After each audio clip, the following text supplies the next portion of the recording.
Hello बच्चों, तो आज हम लोग एक नेक्स्ट टॉपिक डिस्कस करने वाले हैं जिसका नाम है लॉ ऑफ कांस्टेंट प्रोपोर्शन, जिसे हम लॉ ऑफ डेफिनेट प्रोपोर्शन के नाम से भी जानते हैं। ये सेकंड लॉ है। जो law of conservation of mass है वो हमने पहले पढ़ लिया है, और दूसरा ये लॉ है लॉ ऑफ कांस्टेंट प्रोपोर्शन, जिसे आप लॉ ऑफ डेफिनेट प्रोपोर्शन के नेम से भी जानेंगे। ठीक है, तो ये देखते हैं कि इसमें बताया क्या है, समझाया क्या है।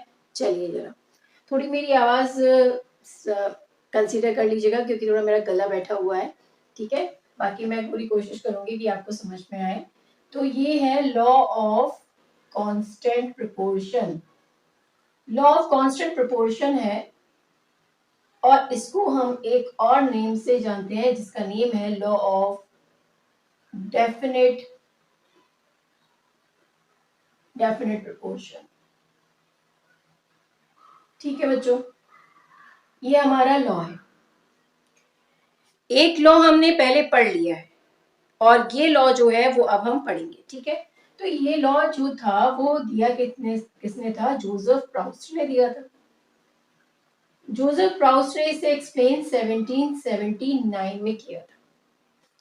कब दिया था ये आपका ये लॉ?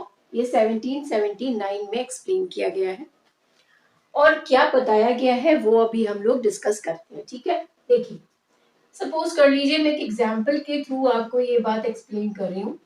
ये वाटर है हमारा। जब वाटर भी मैं मेंशन नहीं करती हूँ, मैं यहाँ पर लिख लेती हूँ। सपोज कर दीजिए लेक वाटर, ये लेक वाटर है। ठीक, ये हमारा पॉन्ड वाटर है, और ये हमारा सपोज कर लीजिए सी वाटर। क्या आप इसमें ये बता सकते हैं कि वाटर जो है उसमें कोई डिफरेंस होगा उसकी केमिकल फॉर्मूला में?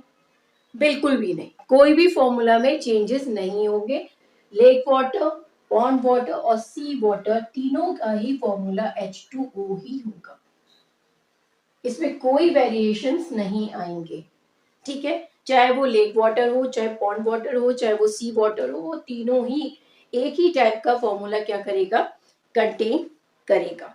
तो ये एक बात इन्होंने बताई कि कोई भी केमिकल कंपाउंड हमेशा एक सेम एलिमेंट से कंबाइन करता है एक सेम प्रोपोर्शन ऑफ मास में। कहने का मतलब क्या है? What ever be the source, but the chemical formula should be same, the element should be same in a definite proportion. तो ये बात इन्होंने एक्सप्लेन करी कि सोर्स कोई भी हो, चाहे वो आपका लेक वाटर है, चाहे पॉन्ड वाटर है, चाहे सी वाटर है, but the formula should be same. Should be same मतलब कि उनका जो आपका प्रोपोर्शन है, एक मास है, वो तीनों में क्या होगा? सेम होगा इन तीनों में। In that case if it is pure in nature, अगर वो वाटर हमने लिया है वो प्योर है, तब उस केस में हम बात कर रहे हैं। ठीक है, जैसे सपोज कर लेते हैं ये हाइड्रोजन है, ये ऑक्सीजन है, क्योंकि यही फॉर्मूला है तीनों का। ठीक है, तो अब बोला क्या गया है कि हाइड्रोजन है सपोज, तो ये क्या है? यहाँ पर इसका लिख लीजिए 2, और ये है 16, 2, ये है 16, और ये 2, ये है 16। ठीक है, मतलब 2 इसका एटॉमिक मास है, ऑक्सीजन का एटॉमिक मास कितना है? 16 होता है। तो मैंने तीनों में वही मेंशन कर दिया। अब इसको अगर मैं थोड़ा सा सिंप्लीफाई करके लिखूं तो इसको लिखूंगी 1:8 इन दैट रेशियो। अगर मैं रेशियो में से कंसीडर करती हूँ तो मैं इसको 1:8 लिखूंगी। 1:8, 1:8। इसका मीन्स ये है कि आपका सोर्स कोई भी हो, आपने वाटर लिया कहीं से भी हो, लेकिन उसका जो केमिकल फॉर्मूला है वो सेम रहेगा, प्लस उसके जो एलिमेंट्स हैं वो सेम रहेंगे, प्लस उसका जो प्रोपोर्शन है वो सेम होना चाहिए, तभी वो एक तरीके से वाटर को फॉर्म करेगा, अदरवाइज वो नहीं फॉर्म करेगा। ठीक है, अब मान लीजिए अगर यहाँ पे 1:9 होता तो क्या यहाँ पे कोई फॉर्मूला बन पाता? बिल्कुल भी नहीं बन पाता। तो यहाँ वाटर जो है वो हमेशा इसी डेफिनेट प्रोपोर्शन में कंटेन होगा। दूसरा एक एग्जाम्पल मैं कंसीडर कर लेती हूँ। सपोज कर लीजिए यहाँ पर मैंने एक एग्जाम्पल ले लिया अमोनिया का। ठीक है, अब अमोनिया का एग्जाम्पल है अमोनिया का एग्जाम्पल ले लें। फॉर्मूला क्या होता है अमोनिया का? भाई NH3 होता है। अब इसमें दो एलिमेंट्स है, नाइट्रोजन है, हाइड्रोजन है।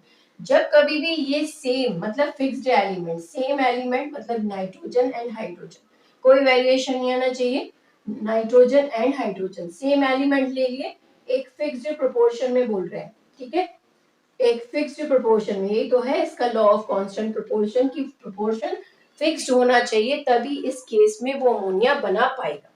नाइट्रोजन जो है वो 14 पार्ट लिया जाता है और जो हाइड्रोजन है वो 3 पार्ट लिया जाता है। इसका मतलब ये है जब कभी भी आप नाइट्रोजन का 14 पार्ट लेंगे और हाइड्रोजन का 3 पार्ट लेंगे, अगर मैं इसको ऐसे बोलूं कि आप जब 14 ग्राम इसका लेंगे और 3 ग्राम इसका लेंगे और इन दोनों को कंबाइन करेंगे तब जाके आपको अमोनिया मिलेगा। अब उसका सोर्स कोई भी हुआ, वो किसी भी कंपाउंड से, किसी भी रिएक्शन से फॉर्म हो रहा है, इस बात से हमें कोई मतलब नहीं है, बट अगर वो फॉर्म हो रहा है तो वो एक डेफिनेट एलिमेंट्स को कंटेन करेगा। दूसरी बात, उसके पास एक डेफिनेट फॉर्मूला कंटेन होगा। तीसरी बात, उसके पास एक डेफिनेट प्रोपोर्शन होगा। ये बताया था जोसेफ प्राउस्ट ने। तो हर कोई फॉर्मूला इस, आप समझ लीजिए इस संसार में, इस वर्ल्ड में अगर कोई भी फॉर्मूला कंटेन हो रहा है, एक फॉर्मूला फॉर्म हो रहा है, तो वो फॉर्मूला एक डेफिनेट प्रोपोर्शन में ही फॉर्म हो रहा है। वही फिक्स्ड एलिमेंट एक क्या बनाएंगे, सपोज कर लेते हैं CaCO3। अब कैल्शियम कार्बोनेट है, तो कैल्शियम कार्बोनेट में जब कैल्शियम कार्बन और ऑक्सीजन कंबाइन होंगे तभी तो ना भाई यहाँ पे मार्बल बनेगा। अगर मार्बल बनाना है तो आपको कैल्शियम कार्बन और ऑक्सीजन लेना ही पड़ेगा। अगर आपको अमोनिया बनाना है तो आपको नाइट्रोजन एंड हाइड्रोजन लेनी पड़ेगी। सपोज कर लीजिए इसमें मैंने कार्बन ऐड कर दिया, तो क्या ये अमोनिया बनी? नहीं बनी। इसलिए मैंने बोला है सेम एलिमेंट्स कंबाइन होने चाहिए जो इस फॉर्मूले में आ रहे हैं और फिक्स्ड प्रोपोर्शन में ही होने चाहिए। ठीक है, तो ये है लॉ ऑफ कांस्टेंट प्रोपोर्शन। इसको आप रीड आउट करिएगा और इसे समझिएगा अच्छे से कि इसमें एक्सप्लेन क्या किया गया है। ठीक, तो इसके न्यूमेरिकल्स प्रॉब्लम्स भी आते हैं, बट ये है कि आप थोड़ा सा इसको, अगर फॉर्मूला बेस्ड रहते हैं तो फॉर्मूले बेस्ड से हम इसके न्यूमेरिकल्स भी आगे चल के सॉल्व कर सकते हैं। इसको ध्यान से पढ़ के बताइएगा, कोई प्रॉब्लम है तो कमेंट बॉक्स में मेंशन करिएगा। Have a good day.